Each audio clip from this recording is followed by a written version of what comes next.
So the first problem is you have an infinite line of cells, as you know, and you want to make sure your opponent doesn't do 3 in a row. So you first try, the opponent goes, you go, the opponent goes, you go. That seems to be the classic, where if you keep doing that, they're never going to get longer than 2. So that's certainly the intuition. But then you can do something, there can be fancier things where the opponent does 3, and you might observe that what was had you got in the middle, it would have been much better, right?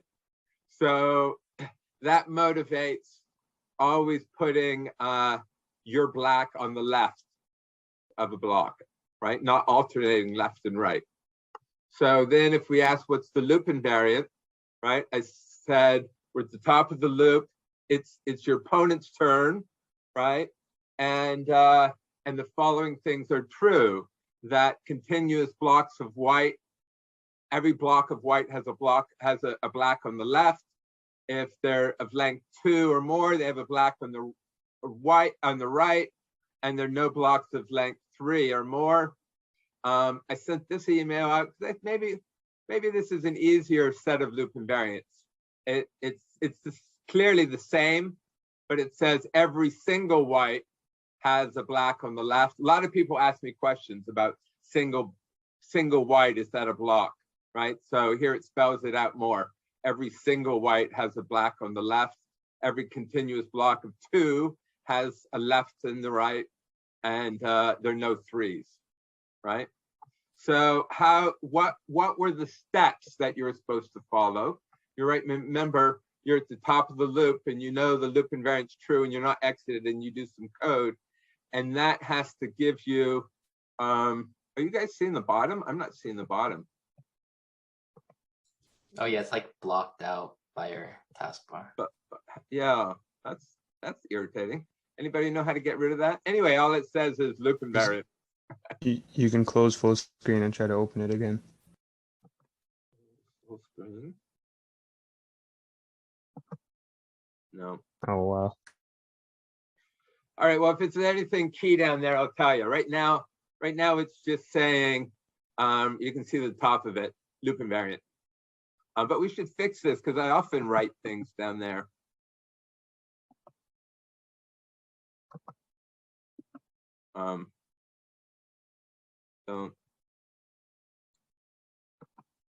Don't know.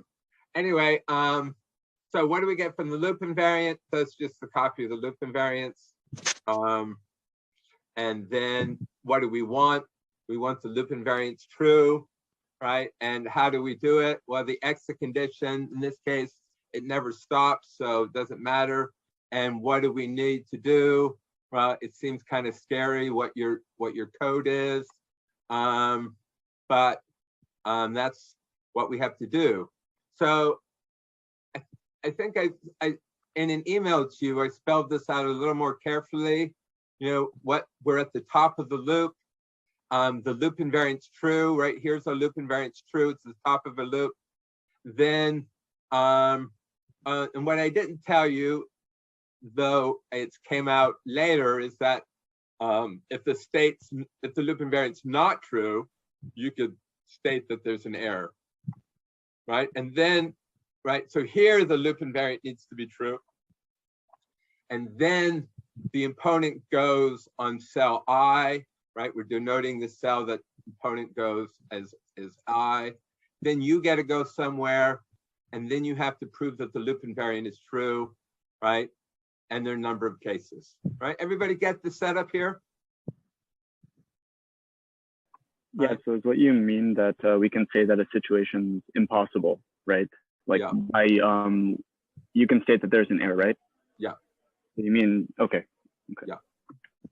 Right, so one of the questions, here I say there are a bunch of cases, and this is the answer to E. And I got a lot of, I'm curious to see how well people do on that, or whether you have any other thoughts on it, but I got lots of emails about it. And I try to tell people, right, how would you prove that you've covered all the cases? Sorry, Just a quick question. Going back to when we said we can say that there's an error. Yeah. I thought we were assuming that it was true at the top of the loop. Like regardless of the situation, I thought we had to assume that it was true. Well, so then you say this case is impossible because we've assumed something. You always have to, in a proof, you have to cover all the cases. And sometimes you want to say, oh, in this case, it couldn't happen. But at some point you have to say, well, what are you doing about this case? And one way to cover it is to prove that it doesn't happen. I sent out an email that gave the hint of looking at page 10. And what page 10 says is if the loop invariant's not true, then put up an error message. So then I was thinking, well, the question is, what do you do in this circumstance? And the answer is, well, you can put up an error message. Well, it's proof by contradiction, though. Even if you assume it's true at the beginning, when you reach the end, the loop invariant's not going to be true. No? Yeah, that's what I did too. Proof of contradiction. Well, I wouldn't quite say it's a contradiction, in my opinion, because if you maintain the loop invariant, then, for example, for case A, if you follow the loop invariant, there's always a black to the left of a white block, right? So it's impossible for you to place a white block in between two other white blocks, right? It's kind of like it's an impossible situation, not like we assumed it was true and we got a contradiction. Yeah, I wouldn't say it was proof by contradiction. So yeah, there's a range of cases. So let's go through the various cases here. I mean, I could first consider what's happening at cell I+1, right? And there are two cases. I+1 could have a white on it, or I+1 could have a black or be empty, right? So here, this case is when it has a white, and in the other direction, it's either a black or it's blank. So those are breaking it into cases. Now, and then coming down here, when the I+1 is blank or has a black, then what do you have? And we can then query cell I, and cell I might be blank or have a black, or it might be white, right? Those are two possibilities, right? And then when it's white, we can query I-2, and it could be black, or it could be blank, or it could be white, right? And those I broke. So I did this question a decade ago or so, and I don't remember how they did. They probably didn't do well. And then I just asked you to prove that you can maintain the loop invariant. And here I wanted to make it easier for you by breaking it into cases where each case I thought was pretty easy. So you can see the reason we need to look at all these cases is because it covers all possibilities. People kind of see how the tree is what proves that we've covered all possibilities, right? Does that make sense? One student asked if he could do a truth table where you list all the possibilities. I didn't actually see his answer, how big his truth table was, right? But the reason this tree proves that all cases are handled is because maybe at one point I had a hint that it was about the game 20 questions. You know, if 20 questions is when you have some object in mind and I ask you, is it an animal? And you say, and yes or no divides the partitions, the set of all possible situations in half, right? So here I'm asking the question, well, what's in cell I+1? and there are two cases, right? So I partition all the possibilities into two cases. And in the one case, we're going to handle it just with only that information. But in the other case, if I just gave you, can you solve the problem for this case? It's too complicated for you to think about partition it into cases. So I then took the cases. Well, what's I, cell I minus 1, right? It could be black or blank, or it could be white. Right? This case I partitioned into two other cases, right? And in this case, I partitioned to three cases. It's kind of like a table of contents, right?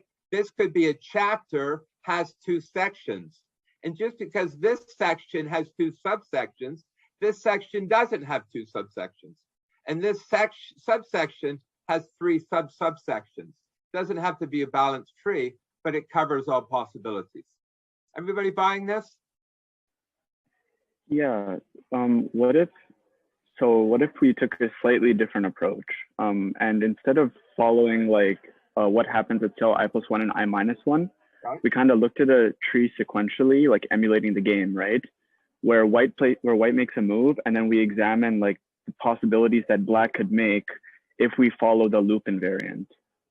So if we say, well, if white places a move, then it's guaranteed that by the loop invariant, black must place to the left, right? So that would kind of be a new branch we would explore.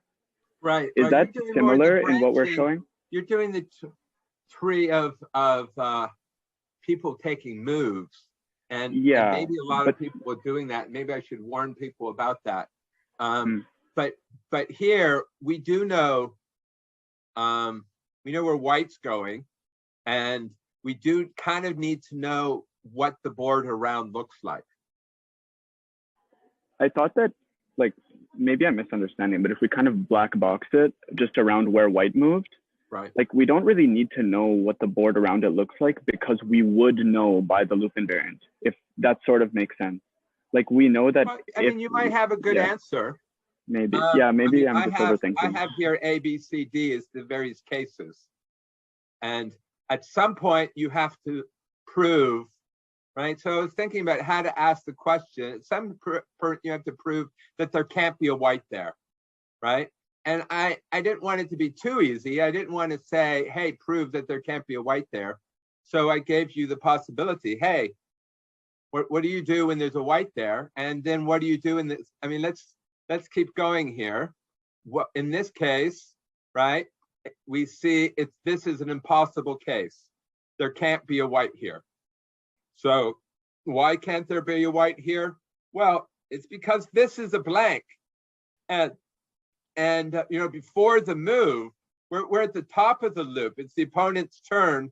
And so this is a blank. And so there can't be a white here because of this rule. There would be a black on the left. And so any way you prove it, you have to use the fact that the loop invariant is true to prove that this can't be a black. And then, right, and when you're using these other cases, right, you have to use the fact that this can't be a white. And I put in question A here just so I could warm you up to the idea that, I mean, I could have just asked you this case and this case, right? But in this case, you have to use the fact that this isn't a white. And so the question A was to get you to know it's not a white, right? So how do you do this case where you know it's not a white? Well, this isn't an impossible situation. It meets the loop invariant. So the white would go here, and then where do you go? Well, remember the rules, you always go on the left of the first white. So you go here, and then you see, well, now is the loop invariant true? Well, this is a block of, because this isn't white, this is a block of one white, and we see that a single white has a black in the left, right? So that's that case using the fact that this isn't a white. Right? And then how do we deal with this case? Well, again, this this meets the loop invariant because there's a single white with a black on the left, so that's good. What happens then is the white goes there and we go there, and now we meet the loop invariant because we have a block of two whites and there's a black on both sides, right?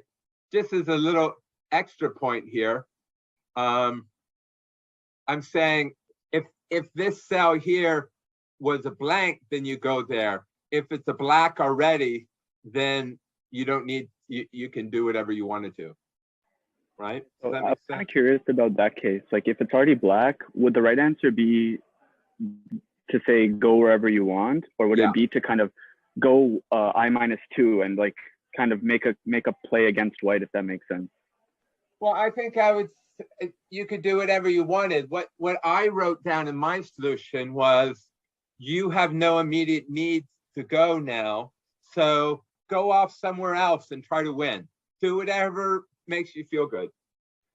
Sounds good. Professor, I have a question about like the third iteration we were talking about. So in the box where it says blank or black, right? Like right. E/X. What I interpreted that on the midterm was that was either going to be a blank or a black, and then we cannot make our move in that cell. I thought that you were constricting us, saying we can't make a move in that cell because it's either going to be blank or black already. So blank, you're allowed to go, and blank means empty. Somebody asked a number of times, what does blank mean? Yeah. And I sent the email to everybody saying it's empty. You can go there. Yeah, but what I thought about it being black or blank, meaning that we're not allowed to use a cell because it could either be black or blank. I never knew that we can choose. I don't think I ever said it's blank or black. What this case said was white goes in I-1 is a white, and I-2 is a black. I didn't talk about this at all. You had to get that this wasn't a white from A. Wait, am I talking about the third? I think I'm talking about the fourth. Oh, sorry. Yeah, I'm talking about the fourth one, not the third one. Sorry. I think I'm moving ahead. All right. Yeah, sorry. All right. Well, in the fourth one, this is a blank. And so, well, I mean, there's only blacks and whites in empty cells. Actually, this one here, it's impossible, right? Because there's a white here and it doesn't have a blank to the left. So that's impossible. And this one here has two whites in a row and has a blank. We don't know what's here. This could be a black, but this is not a black. And so when two whites in a row need a black on the left and the right, and this doesn't have a black on the right, and so that case is impossible.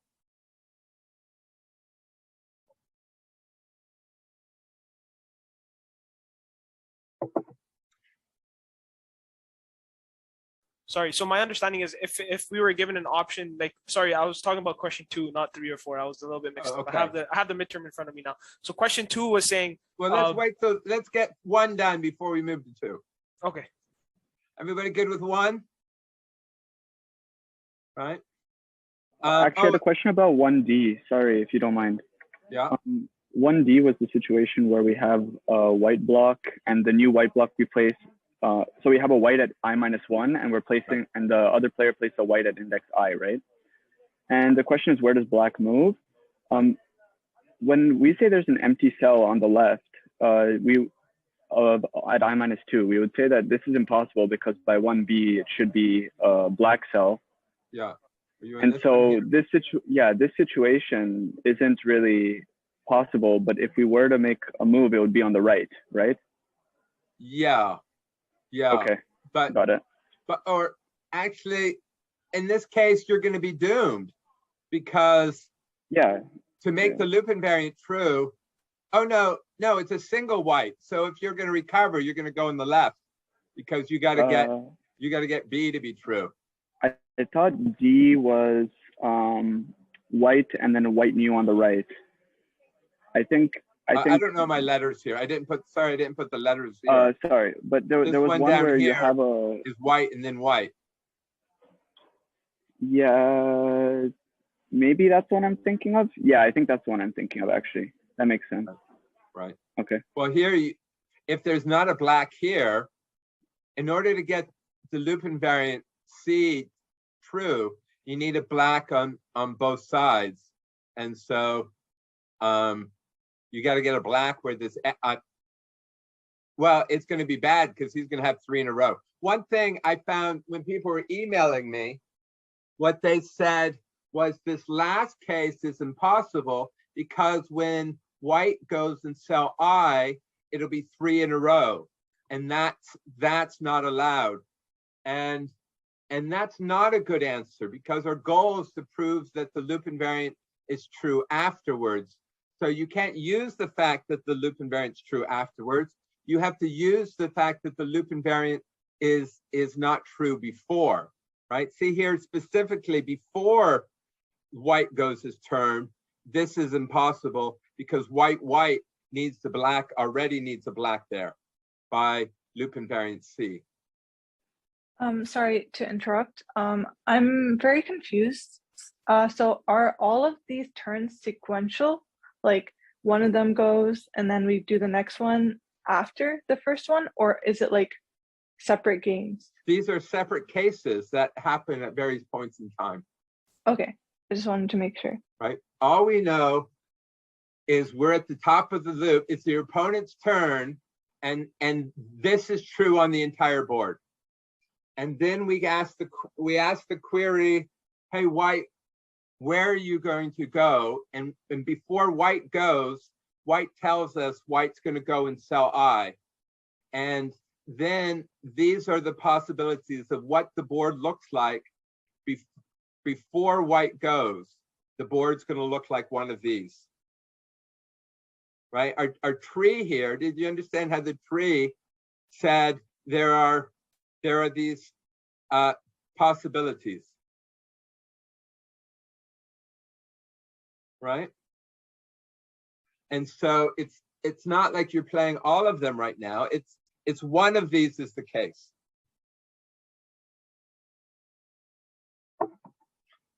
Any other questions? Should we go to question 2? Can we go? Oh, go ahead, Emily. Can we please go over this kind of slower? I'm a little bit lost, so I just want to make sure I understand everything, if that's okay. All right, excellent.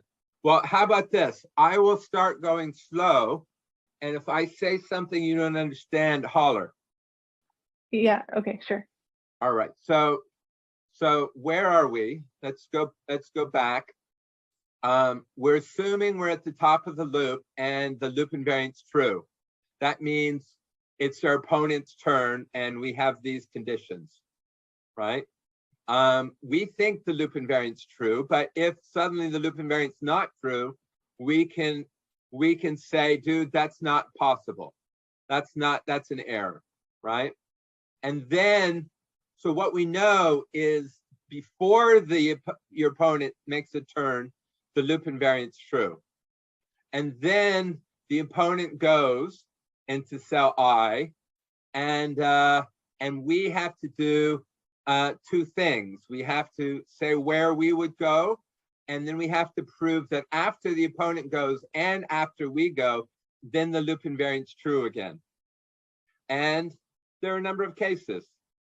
So do you understand the setup here? Yeah, I think I do. So like for question A, you know how it says question mark W new and then W? Yeah, let me put these cases here first. Okay. Right, so I broke it into the following cases, and I did it trying to make your life easier for you. So the answer to the last question is to form this tree, a tree of various possibilities. And maybe coming up with this tree was beyond what you guys could do. But for me, that's okay because I can't have everybody be perfect. So it's okay to have some hard questions. So how does this tree work? I wanted to make sure that these 5 cases cover all the possibilities. And so I first asked, I have to think about, when I have a proof, I can't prove if there are a lot of cases and the different cases have different proofs. The goal is to break the set. I mean, in some ways, there's an infinite number of cases because it's an infinite board. And so there's an infinite number of settings of all the, right? We could ask what's happening in cell I plus 38, right? That's a cell that we could care about. But it turns out that doesn't influence our proof that much. So I wanted to say what influences what we're going to do in our proofs the most. And my first observation is in all cases, I need to know that this first cell, the right cell is not a white. So somehow you have to prove that the right cell is not a white. And it's a case that you have to consider. You have to consider what happens if this right cell is a white. And it turns out that the answer is it's not possible, but it's still a case that you have to consider. So A is the case where the cell to the right of where the opponent will go, the opponent hasn't gone yet, but the opponent will go in cell I, and the cell to the right of cell I has a white in it. So that's case A. The rest of the cases don't have a white in it. And if they don't have a white in it, then they're either a black or they haven't been played in yet, right? So now these are all these cases, we want to break them up. So then I wanted to ask, well, what's in the cell just to the left? Well, it could be a black, it could be a blank, or it could be a white. And I could have had 3 cases there, but I decided to group these 2 cases together because they're not all that different. And then the other case is when I minus 1 is white. And then when I minus 1 is white, that it was this, I could have just said, what do you do when I minus 1 is white? But it was complicated because there are all these different situations. And so I wanted to spell out all the situations. So I broke it into these 5 cases. Are you following that? Can I just ask, Yeah. I know it's redundant, but would it be wrong to have a root node for cell I, and then with just one path for white, obviously, since you can only... Well, it would be blank. We have to use the fact that it's blank. Okay. Right? Because remember, we're at the top of the loop. The opponent hasn't gone yet. I see. Right? The loop invariant's true when the opponent hasn't gone. And so we have to use the fact that this cell I is blank. Because, so actually that's not a bad answer. You could put another branch up at the top, which says what's happening in cell I, and it would have to be a blank, because if it wasn't a blank, then the opponent couldn't have gone there. Okay, great. Right. So that would cover case A as well, right? If you had the blank cell, because you can't, because we expect a black cell to the left of a white one, right? Yeah. So they couldn't have gone there. Yeah. Because it wouldn't be empty. Yeah. So does everybody understand how the setup is that we're at the top of the loop and we're claiming the board looks like one of these, right? And we want to consider all of these cases. In the first case, we can see that the board can't have a blank here and a white here, right? So we just say that's impossible, which is nice, because then in the remaining, that really helps us a lot, because it tells us that in all the other cases, what's to the right is either blank or it's a black. Right? Does that make sense? And then what do we do about this case? This is the case where to the left, to the right is a blank or a black, and to the right is a blank or a black. So if it's a black, We don't have to do anything. If it's a blank, first the white goes there, and then if it's a black, if it's a blank, we go there, right? And then we see, look at, what's the situation? It's a single white, and a single white has a black on the left, right? Does that make sense? And in this case, the white goes here, and then there's a white, and then there's a black. And this is perfectly legal because it's a single white and there's a black to the left of it. It doesn't need a black to the right because it's a single white. And so the white goes there. And if this is a black already, we don't have to go. But if it's not a black, we go there. Question? Right? And now we have two whites in a row, and we've met the loop invariant that there's a blank on a black on both sides, right? Okay, I'm so sorry to interrupt you again. So No. it says on the test, assume that loop invariant is true and your opponent places a white in the cell indexed by I. Yeah. So I assume that the loop invariant is true and then the white goes and places in I, right? Yeah. And then it asks where do you move if there's a white already in the cell to the right. So this happens after, right? After the white places it in I, right? Yeah. So here's the situation. Right now, is the loop invariant true? No. Right? There's no whites at all, right? Yeah, so there's nothing. No whites, so it's definitely true. So we're at the top of the loop, and the loop invariant's true. Mm-hmm. And then white goes in I. Mm-hmm. And then I ask, where do you go? And then prove that the loop invariant's true. So where do I go? I go, if it's a black already on the left, then I can do whatever I want. But if it's not a black on the left, then I go here.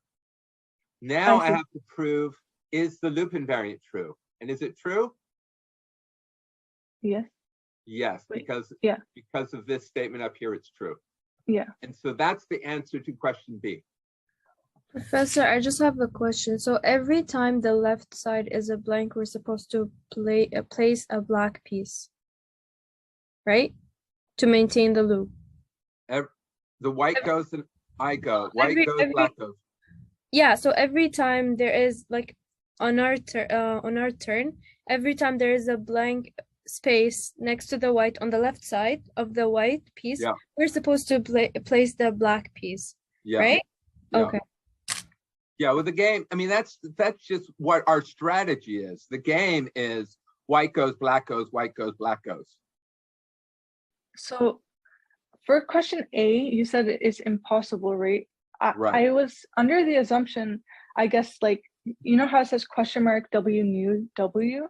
So I thought, white places a white piece in W nu and I, right? And then there's a white already to the right. And because there's a question mark, I thought, remember I sent you an email saying, what does the question mark mean? I got dozens of those. Yeah, I thought it meant like you can either put black, white, or blank, right? Under the assumption that there is a blank, there is a black already there and it's BWW, then our move would be to put it on the right, which would maintain the loop invariant. That's how I went about it for A. Now you're saying that there's a black here at I -1? Yeah. Right. So that wouldn't change the fact that the loop invariant's false, but it would help that if the white goes here, then you could go here and make it surround it. But we don't know what's here. The question mark was just saying, I don't know what's there. It could be anything. Oh, because you said, assume it's true. Under that assumption, I said, All right. So if you said because it's true, and there should be there.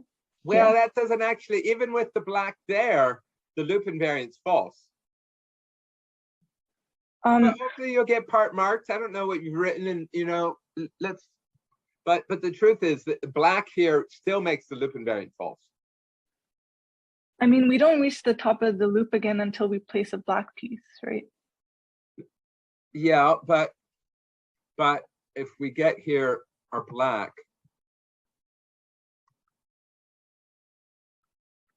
is you're putting a black here. Now, is the loop invariant true? It's false. It's still false. But we only check the loop invariant at the top of the loop. I assume this is a move that, because white goes, then black goes, then white goes, then black goes. Yeah, but we're at the top of the loop, and I'm claiming the loop invariant's true, and the loop invariant's not true in this situation. I see. So at the very beginning, it's not true. I think the confusion is that each loop is one player's move. One loop is both moves. Both black and white. That's what I'm saying. That's what I'm saying. Yeah. I know that it's both people's moves. That's not what I'm saying. Right. I was under the assumption that since we're assuming that, I think I know what you're saying. You're saying that it's not even true to begin with. The first time we check, it's not true. Right. Okay, that makes sense. Right. Okay. But I mean, I would suppose. I mean, I might give you some. If you said, "Hey, if there was a," maybe since it's false, it's definitely false if there's not a black there. So maybe there's a black there. And then if they go white and we go white, right? I mean, I'm less concerned about what you do in A as much as when you go to B, you need to use the fact that there's not a white here. Yeah, I think I did that one fine. B and C were fine for me. It was just A because I was saying assume the loop invariant is true. And I know it's not true. Looking at it, I know it's not true. But I'm saying if it, like, what would make it true? The only way it would be true if there was a black there on the left. Right. Well, one thing I think I might have said my very first class, I say it a lot, is never trust anything I say. I often will put things on the screen that aren't true and expect students to say, hey, that's not true. Oh, okay. Professor, I have a quick question about 1B. Yeah. So with W new, I would what I was thinking was also that is the most current move. W new is what white just did before we want to go next, right? Yeah. So in that case, the question for 1B is it says it's either blank W new or it is black W new, correct? Right. So what I assumed is that black was there before the W new was put, and then that's why when it next says or blank W new, what I thought about it was we are not allowed to use that cell at all because that was the move before. Like there, it says BW new or XW new. So for the black, I thought that we're not allowed to use that that cell because that's in the same question 1B, right? For sure. So what I thought was we are not allowed to use I-1 as a cell as a whole. So I kind of took BW new or XW new as one question saying it could be either black or either blank. Right. We can't use I-1. That's how I personally took that question. Right. Because otherwise, if we have a given, it could be blank or black, but it is the turn before white new went, then that would kind of be two different scenarios, not one, right? Right. So that's why for that question alone, I kind of thought about it as I-1, we can't use that index, so let's put it somewhere else. Well, I thought about breaking it into two cases, but then there would be even more questions, and the questions are pretty similar. Yeah, so that's why in my explanation, I drew a diagram saying, okay, if that turn before the W can be black or X, we can't use that index, and then I did the next best solution and explained what the outcome would be, and that way. So yeah. Do people want to keep talking about this question, or should we go on? I think 2 is more interesting as well. So yeah. I agree. I'd love to talk about 2. 2 to me is fascinating. I just love 2. I thought, so I was actually jogging through London, England, made up this problem. In my head, the proof of question 1, I did while jogging through a park. And then I started trying to prove this question. I tried to prove so what's this, the new situation, as you know, is that you need to make an in a row, but the opponent skips every 100th move. In fact, when I started, I assumed I would get, say, 10 moves and the opponent would get 1 move. I would get 10 moves and the opponent, right? But I couldn't prove, I still wanted to prove that if I got 10 and he got 1, then I could easily put 20 in a row, right? I put 10, he blocks it. I put 10, he blocks it. But I wanted to prove that you couldn't do longer than 20, and I'm jogging along and I couldn't prove it. And then I managed, actually, I don't think I proved this until I got home, but that you could do longer, right? So how do we do it? There's just so much stuff on top of my screen. Now I have this live transcript as well blocking me seeing. All right, so what's our loop invariant? I gave you the loop invariant is that there are a thing called special blocks. And what's a special block? It has I whites in a row and there's no black anywhere nearby, right? This is infinitely long and there's no blacks around. And how many of these special blocks do we have?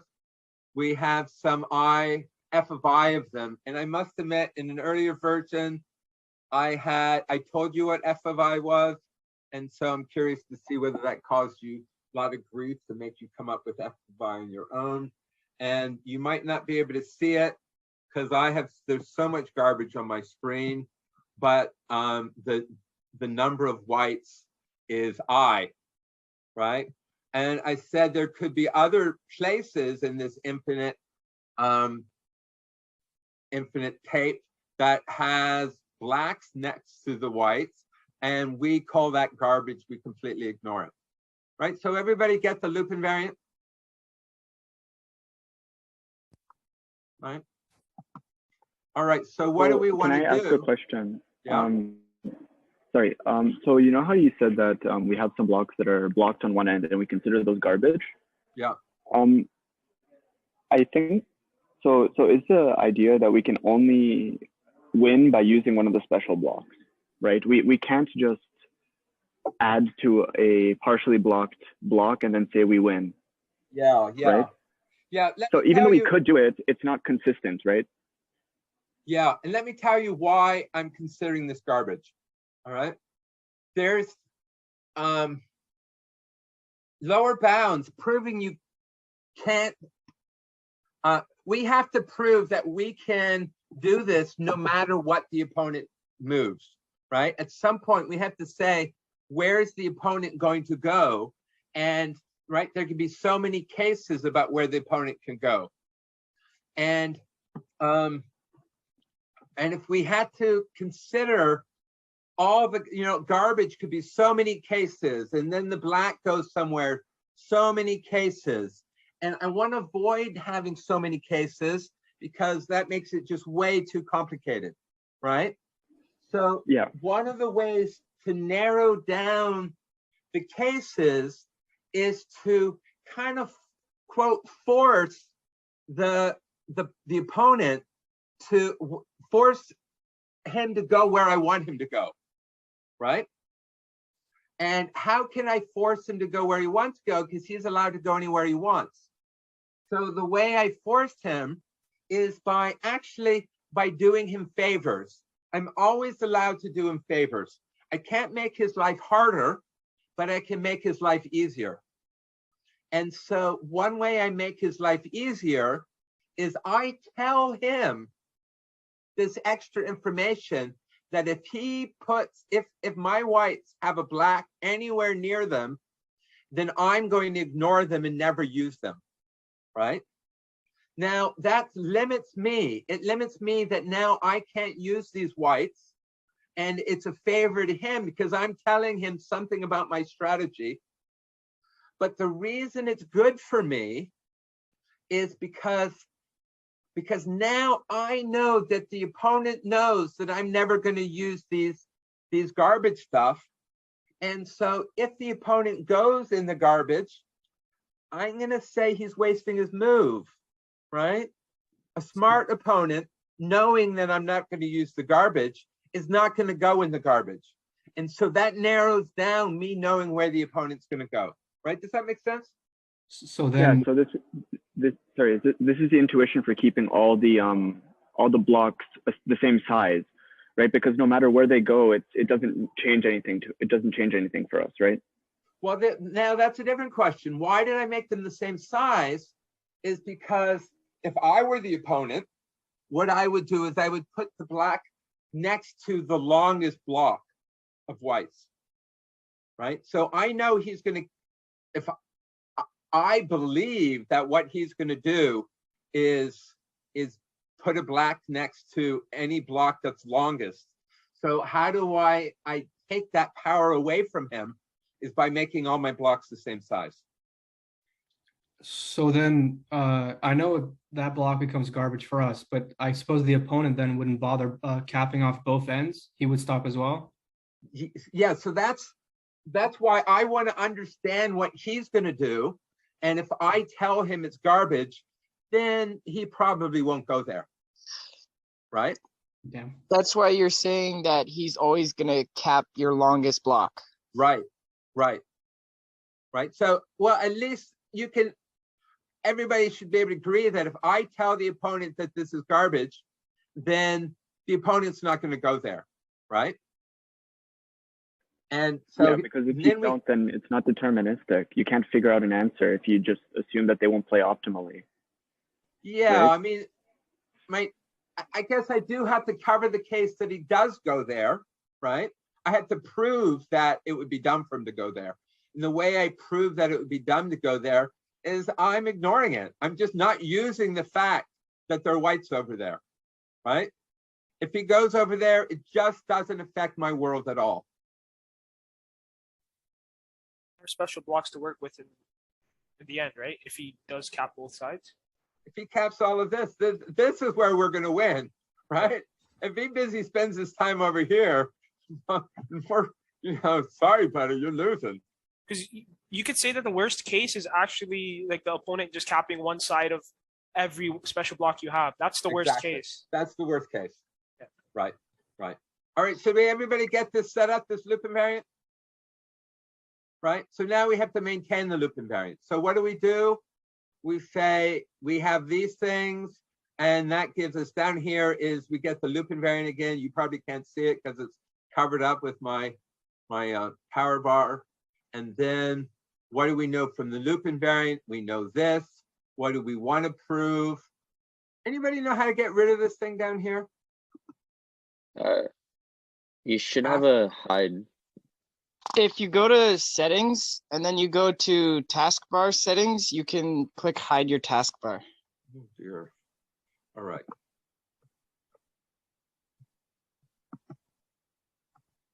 Settings. Oops. And then just search taskbar.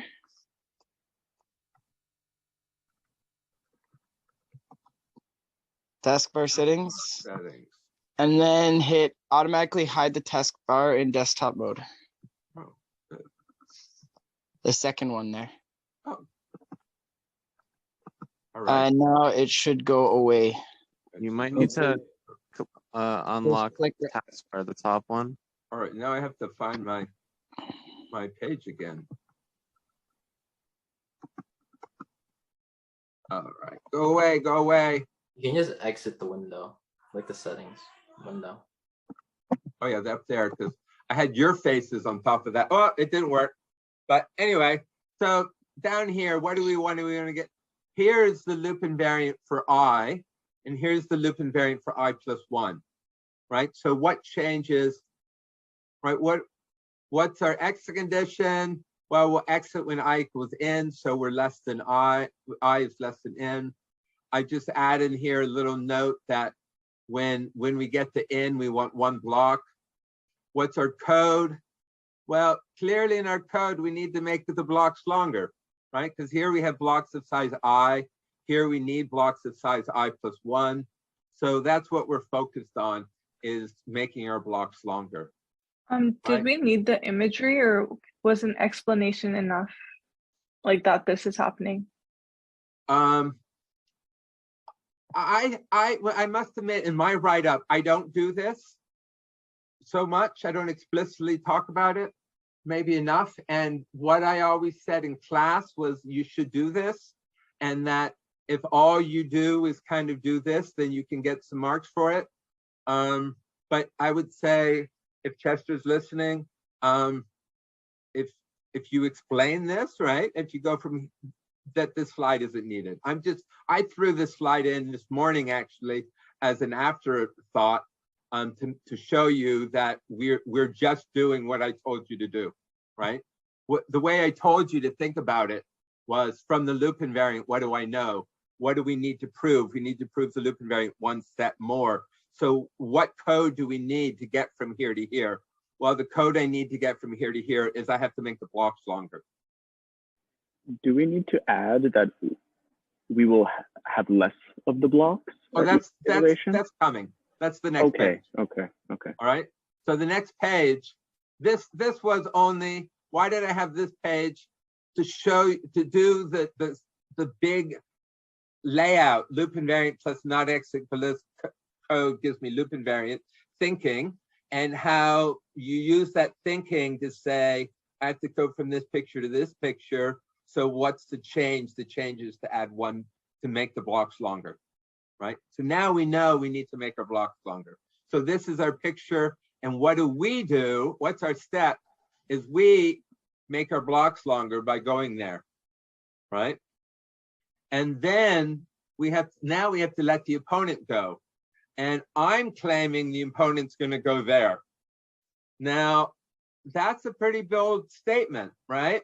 Here I'm saying it really does feel like that's the best move. And why is because there's all that garbage, but why would he want to go in the garbage? We've thrown it away. And otherwise there's all this symmetry, right? He could go on one of these shorter ones, but why would he want to go on a shorter one? And then if he does go on a shorter one, it's not going to really matter to us, right? What matters is we're going to make each of our blocks longer. And what is he going to do?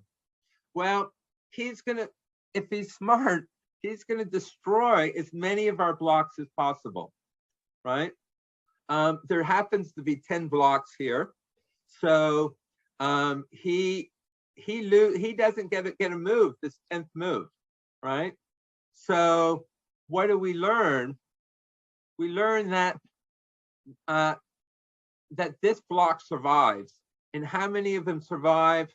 Well, 1/10 of them survive, right? Since he loses a turn 1/10 of the time, and so 1/10 of our blocks survive, right? People kind of follow that, and you can see what else could he do?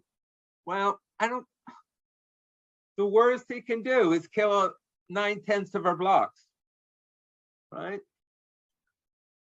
Yeah, like it's an advantage now that we can, so like at the 10th move, he skips his turn, because now like we have like laid down 10, we have like 10 special blocks, and on the 10th one he can't move. Yeah. So now exactly. Let's say we still make progress, we still make slow progress, like we don't add like 2, 3, and 1 block. We go like one step at a time. One stack we add white, and then we progress forward slowly. So that the player doesn't go get so black doesn't choose the biggest one. They're all like this close to the same. Right. Same, right. So where do we now? All these have blacks together, so that's garbage, and that's gone, right? And now we have to prove that we maintain the loop invariant. And how do we maintain the loop invariant? Is look at our length has gotten longer, right? And we need to prove that we have a lot of these I+1s. How many I+1s do we need? Well, I mean, we need f of I+1 of them, right? So we have to set f of I+1 to equal f of I over 10, right? Does that make sense? I'm confused. What's stopping the opponent from the next iteration just capping off this old one from our last? So like our 10th special block. Why doesn't he just? Yeah, well, because there are a lot of them here. F of I is really big. Yeah. Yeah, so there's Right? there's even more blocks, right? There's lots of them. So here, let's say this is I plus 1. Then what are we going to do? We're going to go here and he's going to go here. Mhm. And in the end, he can only kill 9/10 of them. Right, but on the next iteration, can he He'll not? kill 9/10 of them. Okay. Oh, I see. Basically, he'll go where you go next on your next turn. So you He have one would- block that he leaves unblocked because he wasn't able to go. And then where you go your next move, he goes as well to block you. And then the next time he misses a move, you go back to your block and you can extend it further. At least that's how I played it. Yeah. It takes a really long time to make progress because F Yeah. of I needs to be really, really big, but you do make progress essentially. Yeah, because you basically you have to make enough blocks so that you can lose 9/10 of them and still make progress. Exactly. Yeah. That would be initially, right? Like initially, Yeah. you have to have a very Lots of large blocks. amount of blocks. Exactly. Exactly. So let's try to solve for F of I. F of I goes down by a factor of 10 each iteration. So how big does it have to be? Well, it has to be some constant C, which is going to be big. And it goes down by 10 each iteration, right? And then how do we get, everybody understand this math here? Right, this is saying, I don't know what the constant C is. All I'm using is the fact that when I goes up by 1, F of I goes down by a factor of 10. Right, does that make sense? That's reasonable, yeah. Right, so then let's get our post condition. What's our post condition is that after n iterations, we'll have blocks of size n. And what do we need? How many of them do we need? We need one of them. So we need f of n to be 1, right? And so if you plug in f of n equals 1, it gives us that c is 10 to the n, which says that we need to start with 10 to the n blocks. And this is our equation, right? Oh, I see a typo. Let's fix typos as we go. That was supposed to be gone, right? Does that make sense?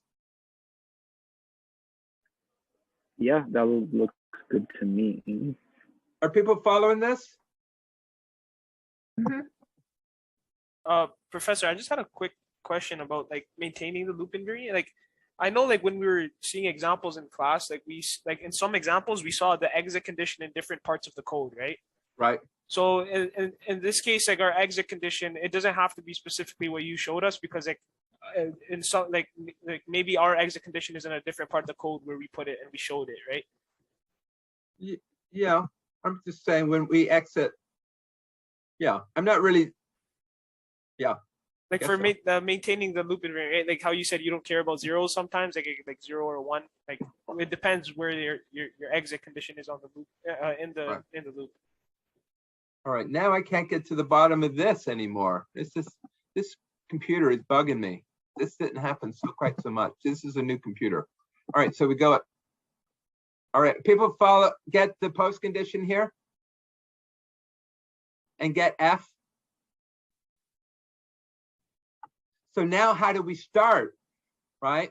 Our frustrated guy says, hey, dude, how are you going to get all these blocks to begin with, right? When I equals 1, you need a huge exponential number of blocks of single whites, right? And how do you obtain those? And people might worry about that, but you build them at 0, yeah. Then you're going to remember that Jeff's favorite number is I equals 0. And with I equals 0, we need an exponential number of blocks of length 0. And how do I make blocks of length 0? There they are. You can't see it, but on the bottom here, it says this is a block of length 0.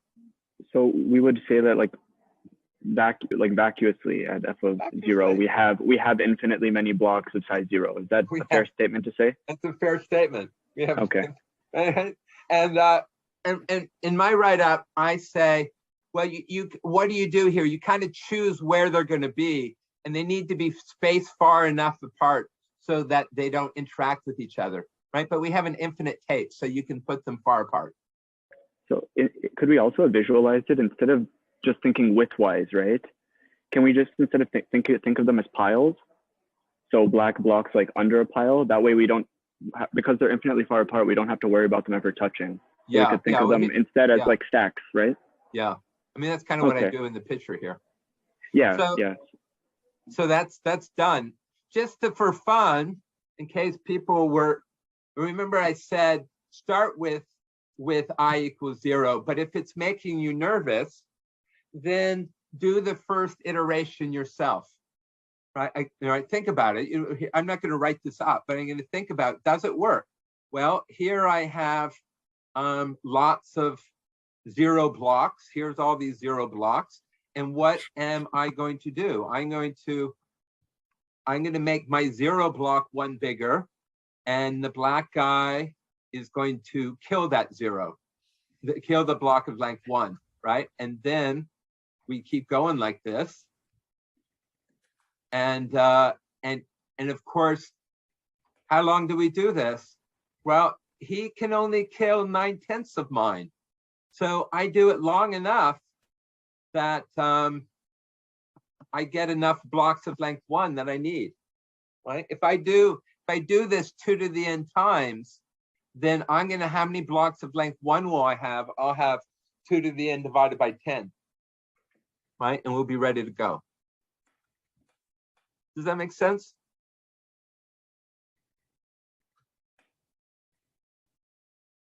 I really do like this problem. Maybe I shouldn't save it to use it 5 years from now. Maybe I should include it in the course material, because I think it really is a great problem.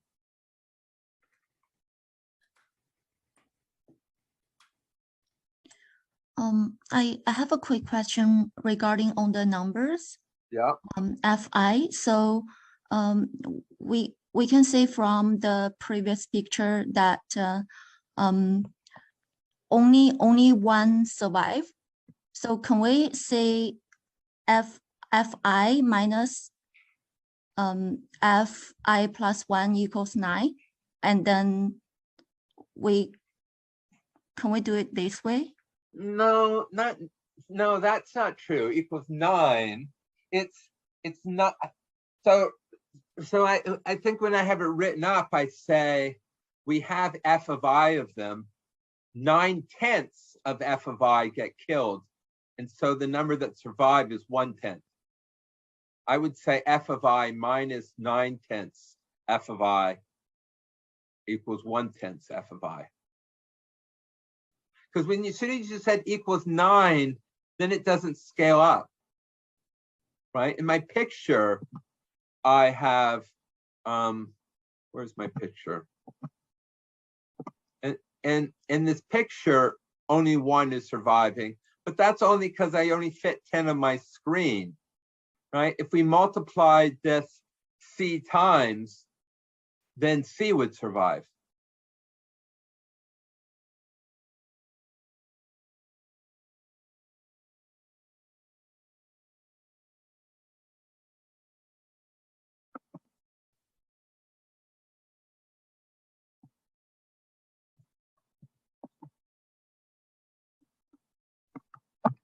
Any other questions about it? Yeah, I do. Because I kind of followed the same kind of logic, but I did get the equation wrong because I kind of took advantage of the abandon. Like the way I played the loop was, if we started from a blank, I played in the case, like if we started from a blank board where we didn't have these special blocks that you have here, I played where I go, he goes. And because we have the move where he doesn't get to move, we use that move where he doesn't play to increase the size of one of our previous blocks that he thinks we abandoned. Right, but he might not. He might do what I'm doing. He might put the blocks, his blocks here.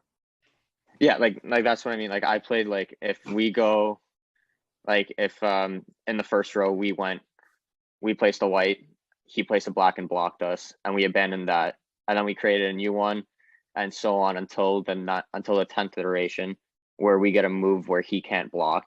Right. And I played it so that if for that move, we go back to one of our previous abandoned blocks that he hasn't capped off because he believes are abandoned, and increase the length of that one. And then when he does get a move again, create another new block. Right. I did. So I'm just wondering if like that's also valid. Well, it depends on Because how we you are, write it up. I And technically did my abandon sense is that you're likely to have gone wrong by forcing his hand at what he's going to do, and he might do something else. That's the one problem in your write-up might be. I did at one point think about how can we use the fact that only one of the guys is capped, and the proof was much harder, and in the end it only saved our initial number of blocks by a factor of 10 or something, factor of 2. It really didn't help us very much. Oh yeah, so I think I may have I mean, I guess you'll see it when you mark, but the way I approached it was basically I tried to utilize both the fact that he only caps one and then believes we abandon it forever, but we played it as we tricked him, and we go back to it at a later time when we have a move that he can't block, and then continue expanding it like that. Yeah, but when you play games, you got to be careful, because you don't necessarily, you think you're going to trick him, but you don't trick him. So you'll see what I did was I told him that they weren't going to be useful, and that way it helped me know what he was going to do, or I assumed he was smart enough to figure me out. Right? You can see he's sort of, by me telling him, I'm assuming he's smart enough to figure out any tricks I have. I can't rely on tricks. Yeah, I think I may have relied on tricks a little too much. Right. Like I played it hoping that I can go back where he doesn't get a move and create another block. But I see where he can go and block that one. Right. I mean, he just needs the strategy to put a black next to your longest string, and yeah, I don't think that's it. Any other questions? Are we good here? I got two things real quick. Yeah. So the first thing, well, in your question, it does say black places on the longest block. So if you were to trick him, he'd just cap that anyways. Yeah. But on the very last iteration where you have your clean white block, can we say that we can add 2 more for free? Because he's going to place one, like you'll have like, let's say 5, and it's your turn. So you'll place one on the right and he'll place one on the left. And then you can have one more chance to place one more on the right before he caps it off at the end. Yeah, no, I don't think you want to be making some longer, because he's going to kill them. It's really that we have so many that, we just flood him with these examples that he can't kill all of them. Yeah, but on the very, very last one, when you're left with one left. You might be able to save minute space, a little bit. Yeah, so what I assumed was we could make, we give our input of we want n length, and we'd iterate n minus 2 times, since we can get 2 free ones on the very, very last one. Yeah, well, I'm not sure. The very last, we're going to go here, and then he skips the move. All right, so we got to go next. You're right. I think my algorithm might make it of length n plus 1. Oh yeah, it'd be like plus 2. Since we do 1 on the right, then he go left, then we go, then he goes. So then we get 2 for free. Yeah. So yeah. But I did enjoy the question. It was very fun. Oh, good. Excellent. Excellent. Should we go back to recursion?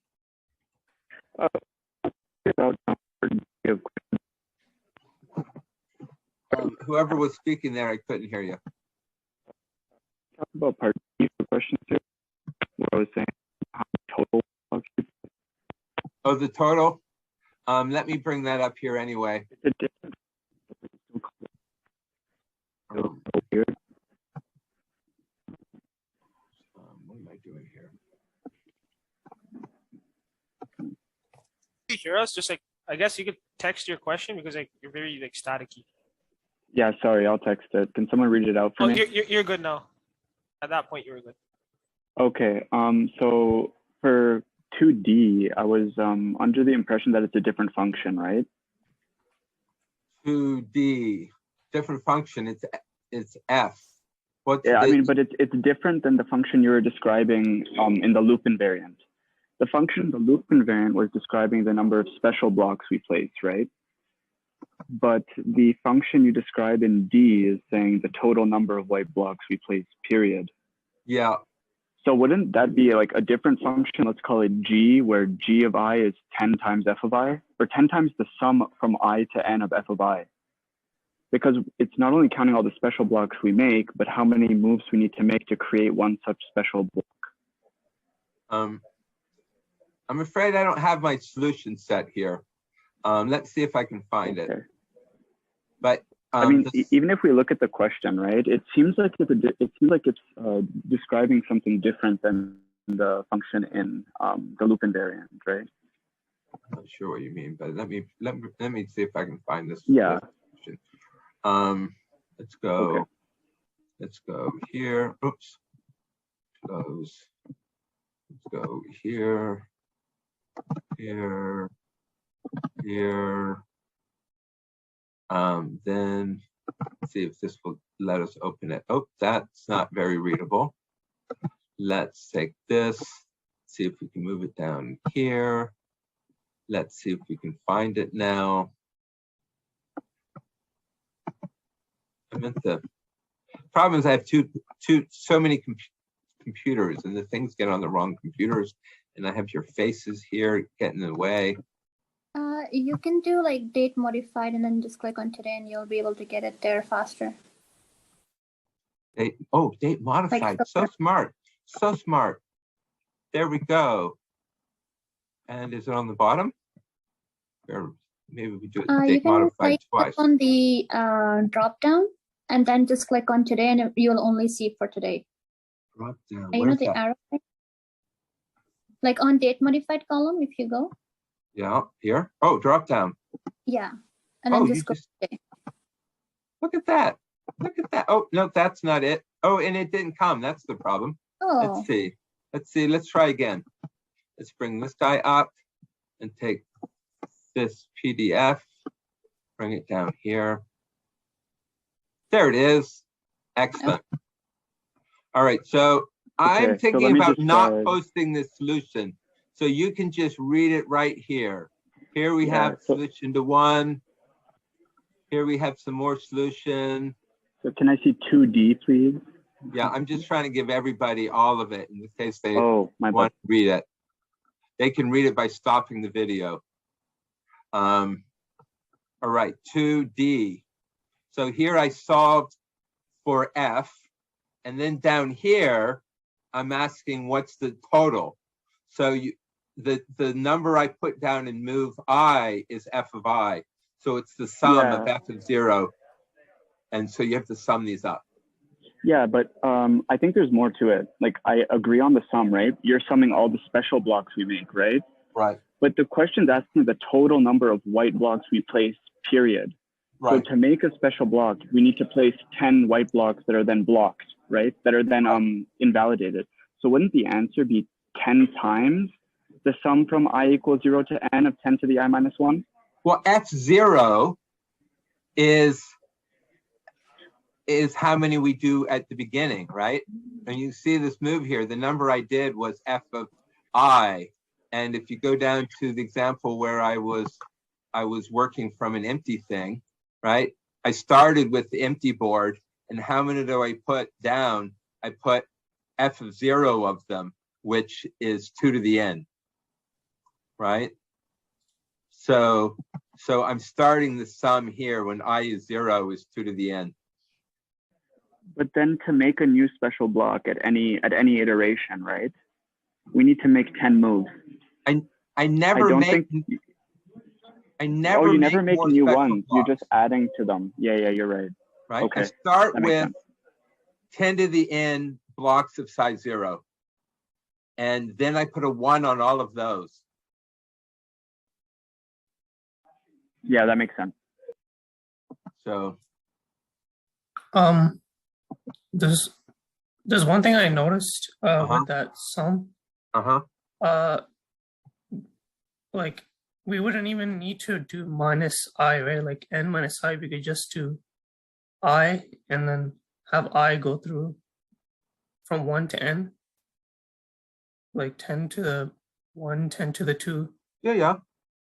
And it's still would. Okay. Yeah, you're just going. I think you're just going. You're summing 10 to the I. Yeah, and Yeah. I isn't equal to 0.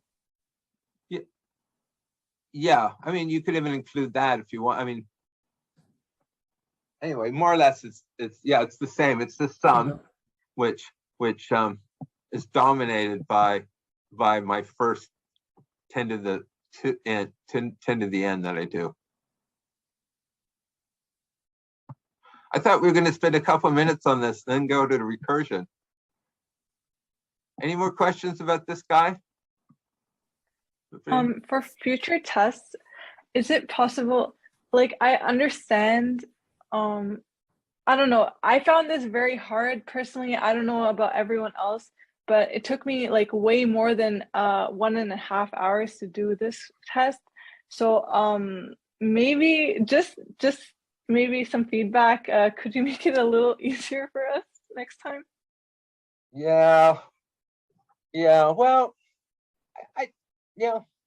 I try to make them easy. I thought this was pretty easy, but yeah, people, it's subtle too. There's a lot of moving parts, but would you kind of agree that if you just believe the loop invariant and see how to maintain the loop invariant, Like which killed you more, 1 or 2?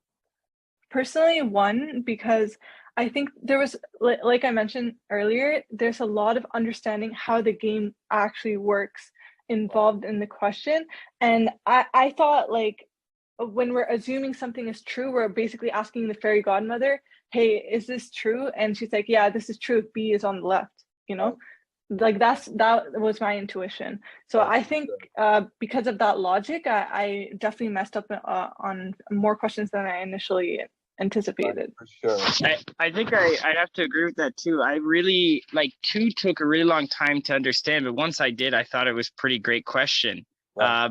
But 1, after hearing you explain it and everything, I'm a little disappointed with the way I answered some of those. Right. Yeah, that would be my criticism too. It's just like if some explanations felt a little bit vague to me. Like it was hard to like interpret exactly the understanding of some of the questions. As far as actual difficulty, I think it was okay, but you know. Yeah, it took me so much time to understand the question, and some of them, even the understanding for the question is wrong. So next time, so could you give us some pictures, like for us to better understand them, and also so for question 2, especially for question 2, one of my point, like one of my confusion was there's a long story, and you said we are giving one advantage that the player, like the opponent, skipped 1 turn. That rule, that's a very important rule in the story, but in the shortened questions, there's no such written there. So I think it could be better for us. Sorry, if what's you not written here? Don't I have it written there? No, like for the precondition, like underneath, there's a shortened questions, like underneath saying, So how few you would be given the advantage that every 10th guy he misses his turn. Yeah, so there's input, precondition, postcondition, iterations, loop invariant. Right. Those sentences, there's no such rule there. So you wanted me to put this in the precondition as opposed to into a paragraph. Yeah, so that's why I'm so confused. Should I consider this or not? So next time, yeah, just make it more clear for us. Right. Yeah, I'm also a visual learner, so seeing a bunch of paragraphs like next to each other, I can skim over a lot of things that might be important. Right. So yeah. I do find it surprising how much it helps people for me just to read it out loud to them. Like maybe you get someone to read it to you.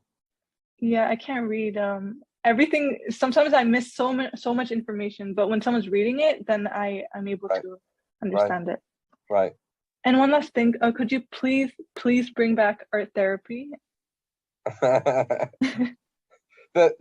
reason I got rid of it is because there were just so many students, and the TAs were marking everything, and so. But yeah, you like art therapy? I liked art therapy. It makes me feel like there's something, somewhere I can express how I feel about the test. How do you? I mean, I haven't done art therapy in a year. So did you have it at some point, or you just heard it from somebody? Yeah, I took 1090 in 2001. 2001. Yeah. 2001. 1090 was your first time ever teaching it. Yeah. Oh, you took it then, right? Yeah. It's getting better. I did better last term. Oh, really? That's good. Yeah. Professor, I just have a quick question for just like the question 2, like the establishing loop invariant. So when I was writing my code A, like I found it easier just to make like new variables and just name it. So then for the rest of my solution for B, C, and D, I kind of used those, but I try to explain every time that this is what my variables mean. Right. So is that fine, or do you think that would confuse the TAs a little bit while they're marking it? You might confuse the TAs. One thing to know is that the TA, when I put them in the questions in separate blocks, that you submit them separately, to know that they're not going to read this answer and this answer at the same time, right? They're likely to mark all of 1A, everybody's 1A, and then they're going to mark everybody's 1B. So when you're giving answers on CrowdMark, even on the written exam, because we scan them in, make sure that each answer is self-contained, because they will not have read your previous question. You know what I mean? Yeah, because for maintaining the loop invariant, I can understand that they would understand what I mean because I have like a whole section of code and I explain everything. But for like part C and part D, I tried to re-explain what these are, because the math that I wrote is like spot on for what you showed. It's just the variables that are different, right? So hopefully they can. Why am I marking? And if I'm reading one question and it feels like that there might be something I'm missing, I mean, you can always make a reference and say, reread my question A when you're reading my question B, and then the TA just has to scroll up and see it. Yeah, that's exactly what I did. Yeah. All right. Thank you. Oh, yeah. All right. That was an entire clear. What? When we were like reading this stuff, right? Where you said like where you will get like the opponent would be like skipping one turn, so we get like 10 in like 10 rounds. But then after that, you said it seems at first like even if you did it 100 times with many turns, like it wouldn't make a difference. So we thought that we should ignore that first line. Right. Yeah. That's a good point. Professor, I don't know if you mentioned this, but for future tests, are you gonna go over them with us or no? Yeah, we gotta just have a way that people don't piss me off. Okay. I mean, if it's gonna be in person, then I feel like people will raise their hands and you can say no. Yeah. Yeah, well, I don't know. I can't say no until I know what they're gonna say. I have an idea. We can just like have a rule that no one talks during your asks question during the Zoom session, and then if we have any questions, we can just message you privately. Like you can log the chat. You have the option to do that. Yeah. Or Actually, we're gonna be in person next test. Oh yes, that's true. So yeah. Oh no, we won't. No, we won't, because the plan was still to do the tests online to give you 24 hours. In-person exam, right? Okay. I mean, we can choose. People can choose. Do you want to be there for an hour and a half?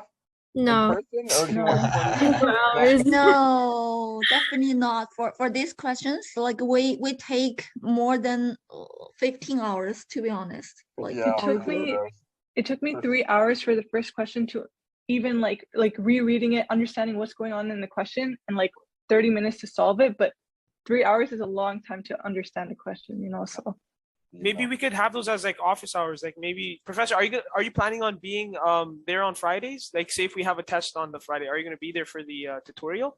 My assumption is that I would be at home and we would Zoom at 2:30 on the Fridays. So then you would only be coming in on every Monday. other Friday. Monday, Wednesday, every other Friday is my thinking. I would come to school. And then I wanted to ask how the lectures will be formatted. Will it still be the same where we watch in advance and then ask questions, or will it be like an actual lecture? What's your preference? I would prefer an actual lecture in person, but it's Same. up to other people too. So I like actual lectures too. Thank you. Yes. Right. I like the chatting, and I also like the fact that I keep making more and more slides, and so if we were to cover all of it during the lecture, then there's less time for us to discuss it. And the advantage of you watching it on your own first is that we don't have to cover all the lectures. We can just cover some of the lectures. Yeah, I like chatting while doing the lectures. Like if I have questions, we can always stop and I raise my hand and ask. Yeah, and that's kind of what we've been doing is you watch them all ahead of time. Then you choose which lecture I'm going to do in class, and we can do it really slowly because we don't have to cover all the material. Yeah, that's valid. I think students have told me that they watch the videos many times, so asking you to watch them once might even be reasonable. It's because some of the videos have you have a portion of you just writing something on the blackboard, and then I'm just there figuring out what you're writing in my head, like what. Yeah, you're supposed to tell me when you see that, and I can fix it. It's almost every video. Really? Yeah, it's like almost like maybe one video out of the weeks probably doesn't have it, but almost every video you're writing there. I bet you're wrong. He is. It's more the older videos. And I also think that what I do is I point at the blackboard. I point at the screen. If I say look over here, you can't see where where I don't have a mouse, right? So I think what you're thinking, I'm talking on the writing on the board, but I think what I'm doing is I'm pointing at the screen. Yeah, but even when you're pointing at the screen, we don't know where you're pointing. You don't know where I'm pointing, exactly. So I get lost personally. Exactly. What? I do hear chalk sometimes, that's why. Do you? Yeah, for sure. And I think that's what tutorials are for. I mean, if we run out of time during lecture for a certain discussion, we can just go to tutorial time and then go over the problem that we have problem with. Anything, usually if I wrote something on the blackboard, on the subway on the way home, I made slides from it. So I doubt I've ever written on anything on the blackboard that's not on a slide somewhere.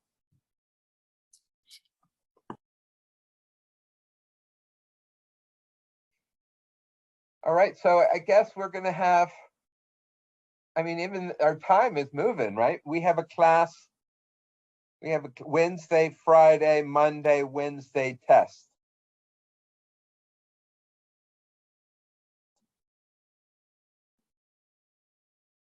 Is that right? Did I get the schedule right? Yes. So for next Monday, we're going to be in person, right? And next Monday, we're in person. Yeah. We're in person, yeah. Berry Hall, something or other. Very excited. I want to see. I'm going to definitely have Indian food on Monday.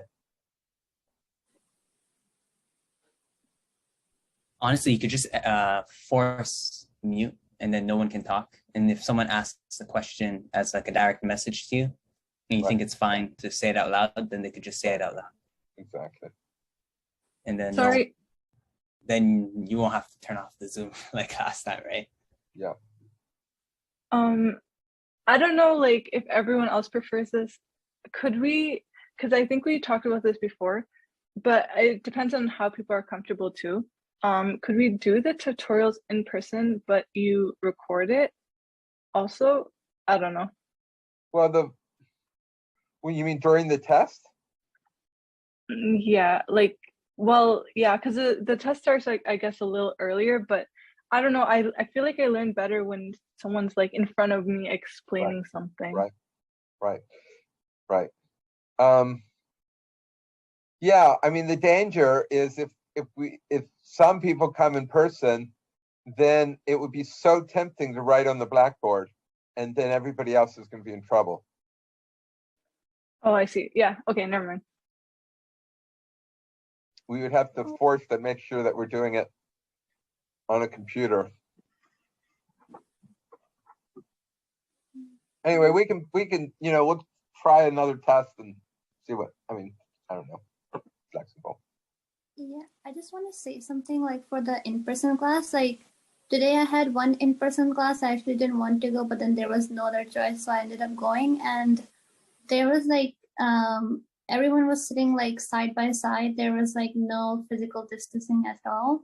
So like for class, can we like make sure that we have like physical distancing in place? All right. Why don't we I'm happy to give you the job of standing up and saying, everybody move away from me. But I can try to remember too. Usually the classes isn't that full. I don't know how big our room is. I don't know how many people are going to show up. I forget how many. We could probably put like maybe like a red tape on 2 seats so that people just sit like distance one seat and facing on the. Well, but people are also at choice. Some people might choose to sit next to their friend.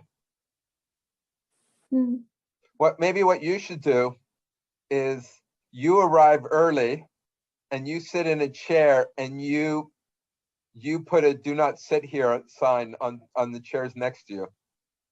Okay.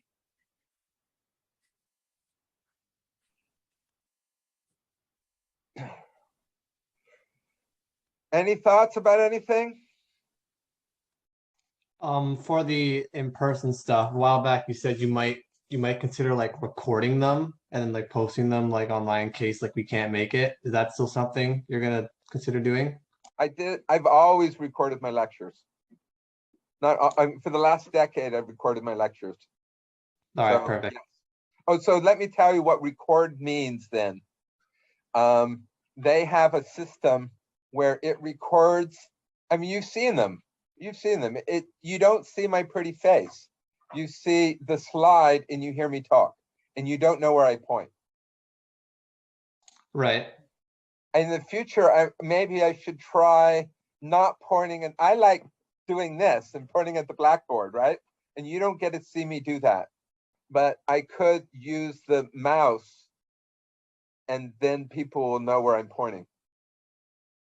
That sounds like a good idea. No, this is the whole class. Everybody say hi to Archana. Hi, Archana. Hi, Archana. Hi, Archana. Hi. This is my partner. Hi. I do have one question. I wasn't here in the beginning. Yeah, sorry. I was listening to Archana. What were you saying? Oh, no problem. Go. Okay, yeah. So I think was it question B where you said black, white, and then something else, and then you said, or it can be an empty cell or an empty 1B. Exactly, yeah. So what do you mean by that? Or so we consider both cases and then we would have the same answer either way, or we have to consider like one answer for each of them, one for one. I thought the answers were similar enough, right? My answer is if it's empty, then I have to go there, right? And if it's not empty, I don't have to go anywhere, right? I say, if there's a black star already, go somewhere else and try to win. Go anywhere, right? So that part is the same. And then the proof the proof is the same because we're assuming then that there's a black there. Fair enough, fair enough. And so your answer here is just in like a sentence. I thought you'd have to write it like the way you taught us when we were maintaining the loop invariant, and we showed like kind of induction. Yeah, yeah. Well, I kind of do, because at the top here we're assuming it's true, and periodically I use the fact. The places I use that the fact that loop invariant is true is actually the places where it's impossible. Yeah, exactly, right? exactly. And actually here, in this,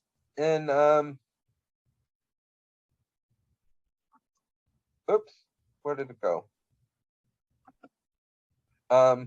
Sometimes I use the fact that there's not a white on the right, right? So that's using the loop invariant. Right here in this C, right? I'm saying, I know there's not a white on the right, right? So if it's empty, I go there. And if it's already a black, I go somewhere else, right? So here I'm kind of using A, right? Yeah. A, we used the loop invariant to know it was impossible. And then in C, I used A. Right? And the reason I gave you A is so that it would warm you up to doing C. Fair enough, fair enough. Sometimes I do try to make the questions relatively easy, and I try to set them. I mean, I did my best to set this up so it would be easy for you. And sometimes that just makes it worse. Yeah, yeah. Another thing I also did was, instead of thinking the loop invariant was true, instead of thinking, oh, you're wrong and it was actually false in the beginning, I was juggling between saying, okay, is it actually true, but he didn't give us enough information, and maybe there is a black piece to the left of it, and maybe A is actually true, if we assume it's true anyways. No, I did send emails out trying to imply that some of them are not true. Yeah, I was thinking like it's either false, the loop invariant was false from the beginning, or the loop invariant is true, but he's just giving us a part of the input, and that we do have a black piece somewhere to the left of it. So part A of the loop invariant is true, and we just have to go. Well, it has to be immediately to the left. Yeah, exactly. I was thinking you didn't give us the one that was immediately to the left. But yeah, okay, makes sense. Here. Like this is somebody was saying, well, maybe there was a black there. Exactly, that's why. No, but that doesn't solve us, because this guy is blank, right? This, if the white goes here, before the white goes here, this is a blank. Exactly. Right. And there would have to be a black there. So then I was thinking, no, that can't happen, because you were able to, in the next loop, place your white in that position, right? Yeah. So the loop invariant was false from the beginning. Yeah. Makes sense. I think the worst part for me was just from the beginning overthinking, and just like spending hours and hours just like thinking, is this like, am I allowed to write it this way? I don't think like for question one, the answers were that hard. It was just the way I wanted to write it down, so I don't lose any marks, right? Because you said in the beginning for this unit, if we don't do your steps exactly the way you want it, then we're just going to get a 0, right? Yeah, I will confess that I told you I gave this answer a decade or so ago. I don't know what year. And so I was more casual back then. You can see these answers are more casual. Yeah, exactly. So that's when I made the slide. I tried to bring in the things I brought in this stuff, right? Where exactly. The steps we know now. Yeah, this stuff. I tried to bring this in. But then I couldn't do it here because there's not enough space. So I brought it in low up. Fair enough. Is it fine if we just drew pictures instead of using? Great. Yeah, I push pictures. I sometimes don't push pictures in my solution because I'm lazy to make them. Okay, so and the pictures, like I didn't put like any explanations. It was just like I showed how it changes throughout the loop. Right. Well, it's up to Chester. Okay. Oh, is he the only one marking it just by himself? Oh, yeah. You never get 2 TAs marking because they'll mark differently. Fair enough. So he has to go through everything, I guess. This class Boring, doesn't be that big. boring as boring. But And you know that's consistency is one of the key. motivations for having people work in partners. Fair enough. Oh yeah, it saves him half the time, Divides the marking by 2. Exactly. Run time by half. All right, we good? Any more thoughts? Thanks for the explanation. Like this cleared it up a lot, I guess. Oh, good. Well, sorry, sorry it was people struggled, but sometimes you struggle. It's good for your soul. Because I actually never had a professor that or any midterm like this where we could actually like think that much out of the box and have freedom to like answer and explain what we did, right? Like it's always like we have a question, we answer that question, thinking the question has only one solution, right? Like we're just think inside the box, not outside the box. This is kind of the first real midterm that almost we had to, think outside the box all the time. Well, you should see the questions I gave the 1090. I give really out of the box questions then. I made them do fast Fourier transform.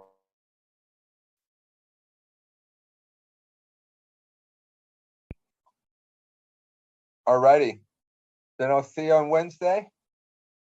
So be up on recursion. And remember, for when you're doing the test and stuff, what's the one lesson from recursion that you need to know? Don't micromanage your friends. Don't try to think of what they do and what they do and what they do. Just trust your friends.